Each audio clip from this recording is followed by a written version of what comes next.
रसिक श्रोत्यांना नमस्कार. आज आपण ऐकणार आहोत साने गुरुजी लिखित 3 मुले या कादंबरीतील भाग 4. मंगाचा बाप धाडसी व धडधाकट होता. तो साहसी होता. बापाचे हेच गुण मुलामध्ये भरपूर उतरले होते.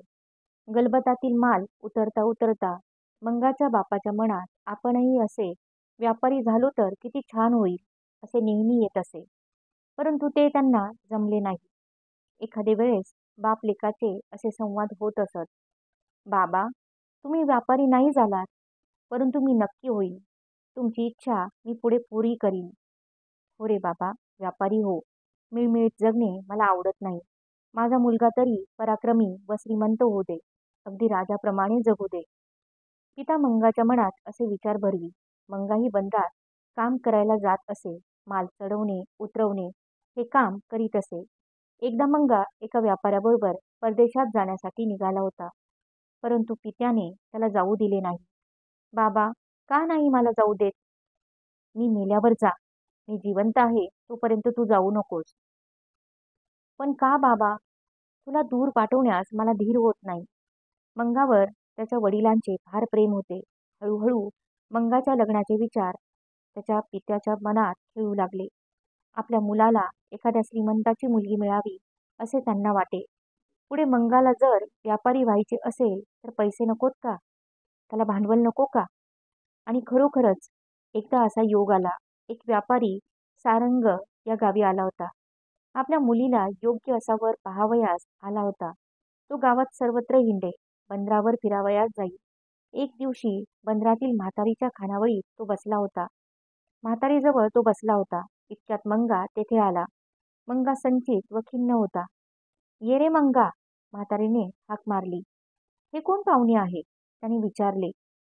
अरे, आपल्या गावातील रत्ने पाहावयास ते आले आहेत, म्हातारी आजी म्हणाली. आपल्या गावात? आणि कसली आलीत रत्ने? तुमच्या गावात रत्नाकर आहे. अरे, समुद्राला रत्नाकर म्हणतात. जेथे रत्नाकर आहे तेथे का रत्ने नसतील? आम्ही लहानपणी बंदरावर फिरत असू, शिंपले गोळा करीत असू, परंतु शिंपल्यातील मोती आम्हाला कधी मिळाला नाही. मोत्याचे शिंपले आमच्या समुद्रात होत नाहीत. आमच्या समुद्रात शंख, शिंपले, कवड्या याचाच मोठा साठा आहे. मंगा त्यांना म्हणाला. रत्न पारखी असतो ना, त्याला रत्न सापडते. तुमचे नाव मंगा वाटते? व्यापाऱ्याने विचारले. हो. तुम्ही काय करतात? मी मजुरी करतो. काय? मजुरी? हो. या बंदरातच माल चढविण्याचा आणि उतरविण्याचे काम मी करतो. बघू तुमचा हात पाहू. तुम्ही का ज्योतिषी आहात? परंतु पाहू तर दे. मंगाने आपला हात पुढे केला. त्या व्यापाऱ्याने तो पाहिला. आपल्या हातात त्याचा हात घेऊन त्याने तो दाबला. तुमचा हात राकट नाही, मऊ आहे. तुम्ही नक्की श्रीमंत व्हाल. तुमच्या हातामध्ये पैसा आहे. श्रीमंत व्हावे असे मला खूप वाटते. मी पुढे व्यापारी होणार आहे. 7 समुद्राच्या सफरी करणार आहे. जगातील माणिक, मोती, हिरे, रत्ने हे सर्व आणीन आणि मी कुबेर होईन.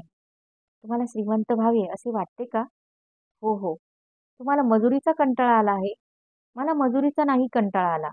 अंगातून घाम आला. मी काम करून दमलो म्हणजे मला बरे वाटते. परंतु श्रीमंत व्हावे असे वाटते.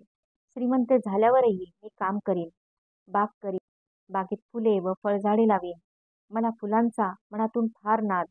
परंतु आज कोठे लावू फुले? जवळ जमीन नाही, काही नाही. नाना प्रकारची फुले व फळे यांचे मी प्रयोग करीन. परंतु आधी मला श्रीमंत तर होऊ दे. जगभर हिंडू दे. जगातील फुले फळे पाहू दे. व्यापाराच्या निमित्ताने मी जगभर जाईन, पैसा मिळवीन, अनुभव मिळवीन, नाना गोष्टी बघेन आणि मग या सारंगावी मी मळे फुलवीन. आणि आजच जर तुम्हाला कोणी श्रीमंत केले तर? अहो, खोट्या कल्पना अंतरमणे मला आवडत नाही. परंतु खरोखरच तुम्हाला कोणी धन दौलत दिली तर? आयती संपत्ती मला नको. मी स्वतःच माझा माझा मिळवेन. तुम्ही किती वर्षाचे आहात? 20-22 वर्षाचा असेल. तुम्ही लग्न केलेत का? नाही. करणार का? हो. तुमच्या घरी कोण कोण आहेत? वडील आहेत, आई आहे, भावंडे आहेत.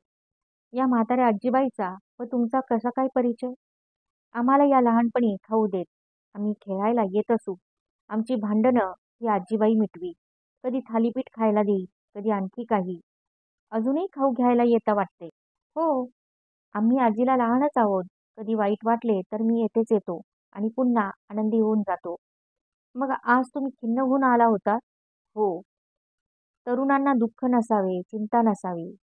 तरुणांनाच असावीत, कारण दुःख आणि चिंतांच्या ओझ्याखाली म्हातारे व अशक्त चिरडले जाणार नाहीत का? इतक्यात आजीबाईने तेथे केळी आणून ठेवली. परंतु मंगा खाईना. मंगा, खा ना रे, आजी म्हणाली. नको, पाहुण्यांच्या देखत लाजतोच वाटते. काय हो, खरी की काय? व्यापारी मंगाला म्हणाला.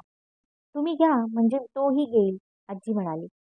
पाहुण्यांनी केळे हाती घेतले. त्यांनी मंगाच्याही पुढे केले. मंगाला नाही म्हणवेना, तो खाऊ लागला. आजीला नाही म्हणालास, परंतु त्यांच्या हातचे घेतलेस. आजी नेहमीचीच. आपण जगाजवळ नीट वागू, परंतु सारी ऐट जवळच्या माणसांजवळ, खरे की नाही? आजीने त्याला म्हटले. खरे आहे आजीबाई तुमचे म्हणणे.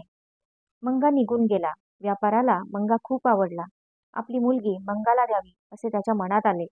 त्याला आपला घर जावई करावे असे त्याला वाटले. तो म्हातारीजवळ बोलू लागला.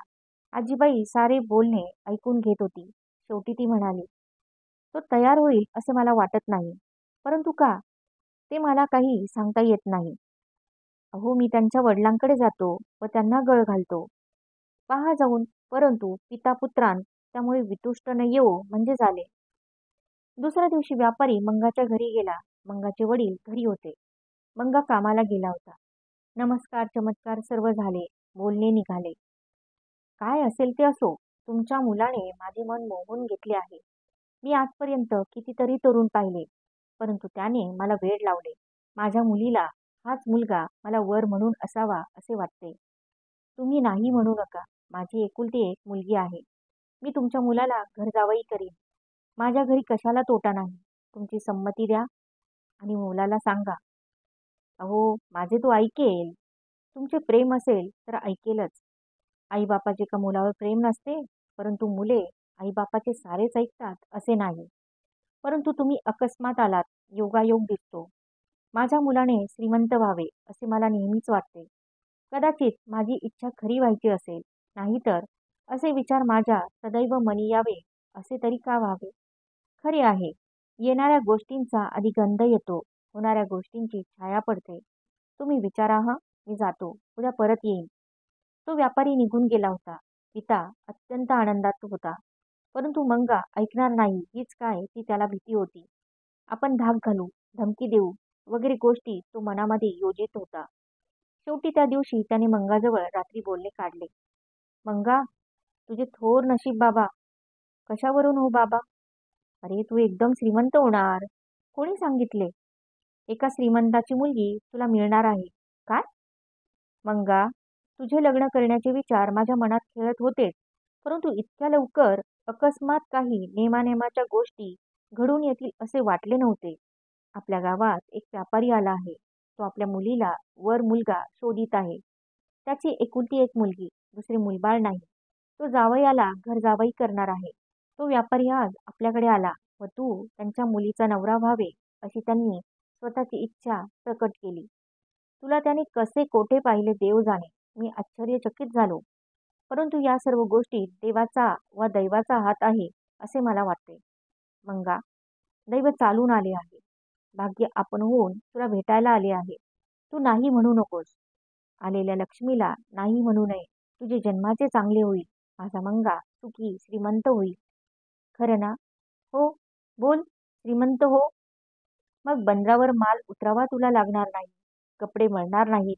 पाठ ओझ्याखाली वाकणार नाही. माझा मंगा सुखाने राहो, राजासारखा राहो.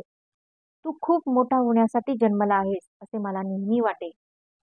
मंगा, तू असा का दिसतोस? भाग्याच्या गोष्टी ऐकून तू हसण्याऐवजी रडवेला का झालास? बाबा, नको मला ही श्रीमंती. श्रीमंत व्हायचं असेल तर मी स्वतःच्या श्रमाने पराक्रमाने होईल. ही मिंदी श्रीमंती मला नको. त्या श्रीमंताची मुलगी मला 100दा हिंडवील. पदोपदी माझ्या गरिबीची मला आठवण करून देईल. ती माझ्या डोक्यावर बसेल. ती मला गुलाम करील. ती मला पिंजऱ्यातील पोपट बनवील. तिचे का माझ्यावर प्रेम आहे? ना आम्ही एकमेकांस पाहिले, ना एकमेकांची तोंड ओळख. ती उद्या काय म्हणेल? लग्न म्हणजे काय? आईबापाची आवड. ज्यांची लग्ने लावायची त्यांना नको का विचारायला? त्या व्यापाऱ्याने स्वतःच्या मुलीचा विचार तरी घेतला का? असे कसे हे लोक? हे लोक मुलाबाळांना चांगले खायला प्यायला देतात, कपडे लत्ते देतात, दागदागिने देतात, सारे लाड पुरवितात. परंतु मुलांचा आत्मा मारतात. त्यांच्या वृत्ती, त्यांचे मन नष्ट केले जाते. छे छे, मला नाही हे पसंत. हा माझाही अपमान आणि त्या मुलीचाही अपमान. उद्या त्या मुलीला मी आवडलो नाही तर म्हणेल, हा कोठून आला धटिंगण, हा कोठून आणला बाबांनी राक्षस. श्रीमंताच्या मुलींना नाजूक सुकुमार नवरे आवडत असतील, माझ्यासारखा असा धटिंगण थोडाच आवडेल. अरे बाबा, तुझ्यासारखेच आवडतात. श्रीमंतांच्या मुलींना, श्रीमंतांच्या बायकांना मोकळेपणाने बोलता येत नाही. परंतु त्यांची मने कोणी पाहिली मंगा? मुलीचे काय? आणाल तो नवरा त्यांना आवडतो. तू कोणाला नाही आवडणार? त्या व्यापाऱ्याला जर तुला पाहून एवढी मोहिनी पडली, तर त्याच्या मुलीला का पडणार नाही? आणि मला तर या सर्व गोष्टींत काही ईश्वरी संकेत दिसतो. माणसाने देवाच्या इच्छेविरुद्ध जाऊ नये. अशाने भले होणार नाही. बाबा, तुम्ही काहीही म्हणा, परंतु माझे मन होकार देऊ शकत नाही. पण का? काय सांगू तुम्हाला? सांग. साऱ्या शंका, साऱ्या अडचणी. बाबा, काय बाळ, मंगाने स्वतःचे लग्न कधीच ठरवले आहे. कोणत्या मुलीजवळ? माझ्या लहानपणाच्या मैत्रिणीजवळ. ती मधुरी? हो. अरे, ती भिकाऱ्याची पोर. ती श्रीमंत मनाची थोर मुलगी आहे. मंगा, काय बाबा, तिच्याशी मी तुझं लग्न करू देणार नाही. मला मारणाऱ्याच्या मुलीजवळ लग्न? छट, अशक्यच आहे. पित्याचा अपमान करणाऱ्याच्या मुलीजवळ लग्न? बोलू नकोस. तुला काही स्वाभिमान आहे की नाही? चीड आहे की नाही? मंगा, हे भरलेले ताट देवाने आणलेले आहे. ते लाथाडू नकोस. त्या मधुरीचा नाद सोड. माझे ऐक. पित्याचे नेहमी ऐकावे. इतर सारे ऐकेन बाबा, पण या बाबतीत नाही ऐकणार. माझ्या मनातून मधुरीला मी आता उपटू शकणार नाही. माझ्या जीवनात तिचे झाड वाढले आहे. मधुरी माझी आशा, मधुरी माझे सारे काही आहे. बाबा, या मंगावर रागावू नका. मला इतर काहीही सांगा, परंतु या बाबतीत असा हट्ट धरू नका. आणि मधुरच्या बापाने ती तुला न देण्याचे ठरविले तर? तुम्ही मुद्दाम मोडता घालू नका. मी नाही मोडता घालणार. परंतु तो मुलगी देणार नसेल तर? तर मंगा वेडा होईल, वाऱ्यावर फिरेल, समुद्रावर फिरेल. काहीतरी बोलतोस का मंगा? तू मधुरीचे वेड मनातून काढून टाक. या श्रीमंत व्यापाऱ्याचा जावई हो. आमचीही ददात मिटेल, आमचेही भाग्य फुलेल. श्रम करून मी पण कंटाळलो आहे. 4 दिवस तरी सुखाचे घास खाईन. बाबा, तुम्ही कामाला जाऊ नका. मी दुप्पट काम करीन, मधुरी काम करील. आम्ही तुम्हाला सुखाचा घास देऊ. गरिबाच्या घरात सारे श्रमतील तेव्हाच घर चालते बाबा. तुम्ही श्रमून आम्हाला सुखाचा घास द्याल, परंतु तुम्हाला उपाशी राहावे लागेल. तुमच्या मुलाबाळांना उपाशी राहावे लागेल. गरिबाला मेल्यावरच विश्रांती. काम करता करताच तो मरायचा. मला श्रम आवडतात बाबा. आज आवडतात रे, उद्या कंटाळशील. काही असो, मधुरीशिवाय मी नाही जगू शकणार. ती माझी हवा, ती माझा दिवा. तिच्यामुळे माझ्या जीवनात आशा, प्रकाश. मी कधी दुःखी कष्टी असलो तर हळूच कुठेतरी जाऊन चोरून मधुरीला मी पाहून येतो. मग मी पुन्हा हसतो, आनंदतो. मधुरी माझ्या सर्व सुखाचा ठेवा आहे. ती तुमच्या मंगाचे अमृत, ती या मंगाची संपत्ती. बाबा, मधुरीशिवाय जगातील सारी संपत्ती मिळाली तरी मी भिकारी असेन. आणि एक केवळ मधुरी मिळाली तर मी स्वतःला जगातील सर्वांपेक्षा अधिक श्रीमंत मानेन. अरे, पण शब्दांनी पोटे भरत नसतात. हृदय भरतात ना पण. भरलेले पोट असले म्हणजे अशी बोलणी सुचतात. उपाशी पोटाला कुठल्या आशा, कुठले मनोरथ. मंगा, पुन्हा विचार कर. बाबा, माझा विचार वज्रलेप आहे. तू का पित्याची इच्छा मोडणार आहेस? हो, ही इच्छा मी मोडणार. मग पित्याचे घर सोडणार?